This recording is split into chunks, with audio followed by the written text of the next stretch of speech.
Kisah Para Rasul pasal yang ke-22. Paulus berbicara kepada orang Yahudi.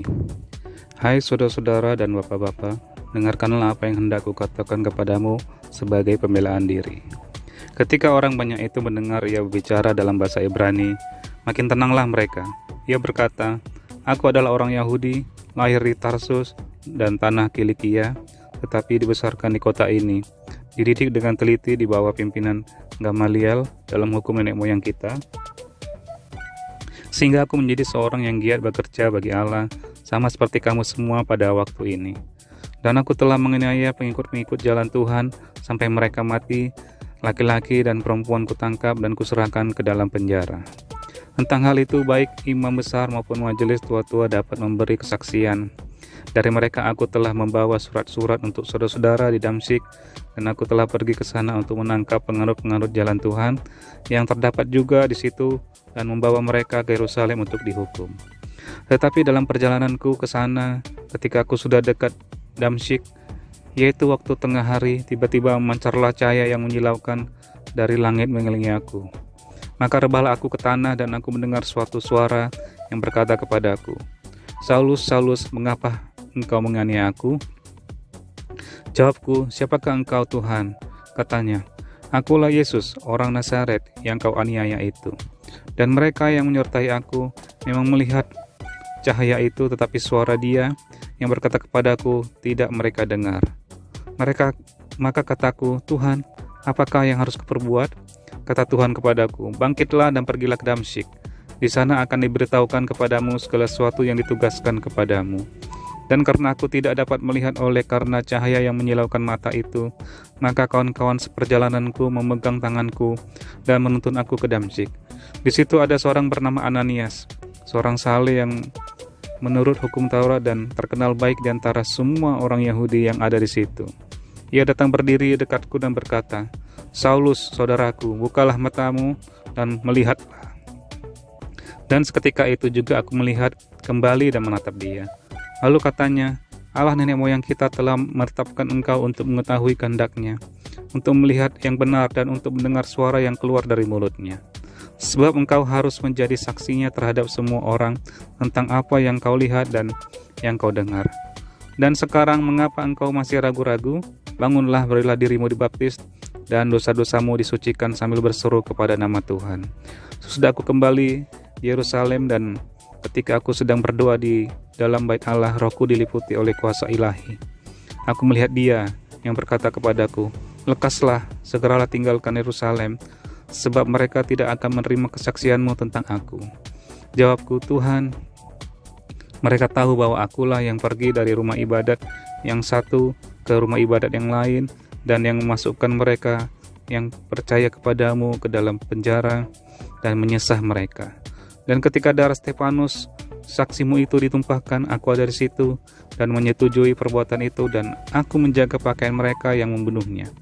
Tetapi kata Tuhan kepadaku, pergilah, sebab aku akan mengutus engkau jauh dari sini kepada bangsa-bangsa lain. Rakyat mendengarkan Paulus sampai kepada perkataan itu, tetapi sudah itu mereka mulai berteriak katanya, enyahkan orang ini dari muka bumi, ia tidak layak hidup. Ayat yang ke-23, di dalam markas. Mereka terus berteriak sambil melemparkan jubah mereka dan menghamburkan debu ke udara.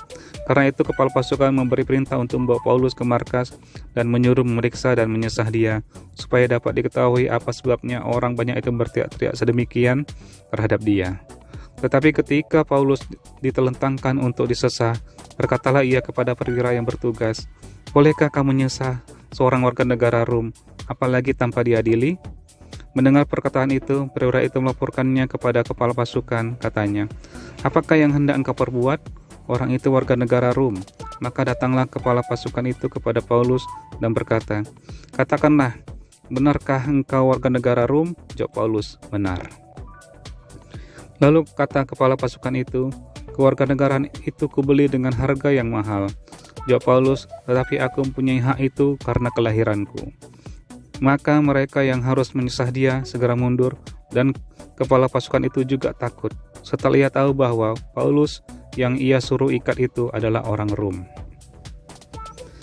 Ayat yang ke-30, Paulus di hadapan mahkamah agama. Namun kepala pasukan itu ingin mengetahui dengan teliti apa yang dituduhkan orang-orang Yahudi itu kepada Paulus. Karena itu pada keesokan harinya ia menyuruh mengambil Paulus dari penjara dan memerintahkan supaya imam-imam kepala dan seluruh mahkamah agama berkumpul. Lalu ia membawa Paulus dari markas dan menghadapkannya kepada mereka. Kisah Para Rasul pasal yang ke-23. Sambil menatap anggota-anggota mahkamah agama, Paulus berkata, "Hai saudara-saudaraku, sampai kepada hari ini aku tetap hidup dengan hati nurani yang murni di hadapan Allah." Tetapi Imam Besar Ananias menyuruh orang-orang yang berdiri dekat Paulus menampar mulut Paulus. Membalas itu Paulus berkata kepadanya, "Allah akan menampar engkau, hai tembok yang dikapur putih-putih.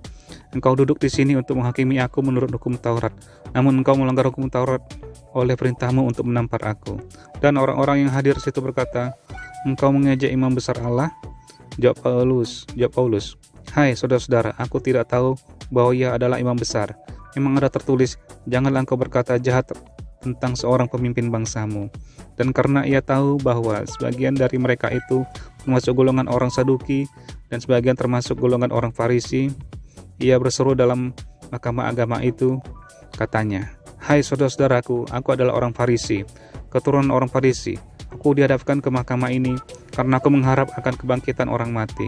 Ketika ia berkata demikian, timbullah perpecahan antara orang-orang Farisi dan orang-orang Saduki, dan terbagi-bagilah orang banyak itu.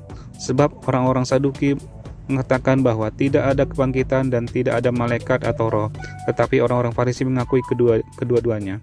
Maka terjadilah keributan besar.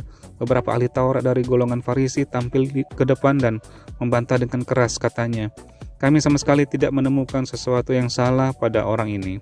Barangkali ada roh atau malaikat yang telah berbicara kepadanya." Maka terjadilah perpecahan besar, sehingga kepala pasukan takut kalau mereka akan mengoyak-ngoyak Paulus. Karena itu ia memerintahkan pasukan untuk turun ke bawah dan mengambil Paulus dari tengah-tengah mereka dan membawanya ke markas.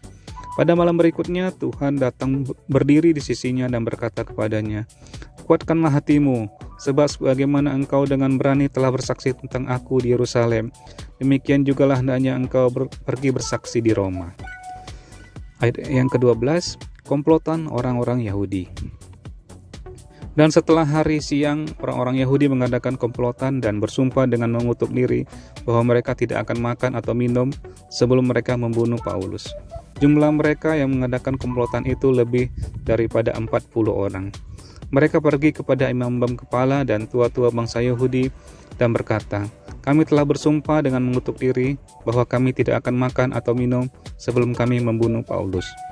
Karena itu hendaklah kamu bersama-sama dengan mahkamah agama menganjurkan kepada kepala pasukan supaya ia menghadapkan Paulus lagi kepada kamu, seolah-olah kamu hendak memeriksa perkaranya lebih teliti, dan sementara itu kami sudah siap sedia untuk membunuh dia sebelum ia sampai kepada kamu." Akan tetapi kemenakan Paulus, anak saudaranya perempuan, mendengar tentang penghadangan itu. Ia datang ke markas dan setelah diizinkan masuk, ia memberitahukannya kepada Paulus. Lalu Paulus memanggil salah seorang perwira dan berkata kepadanya, "Bawalah anak ini kepada kepala pasukan, karena ada sesuatu yang perlu diberitahukannya kepadanya."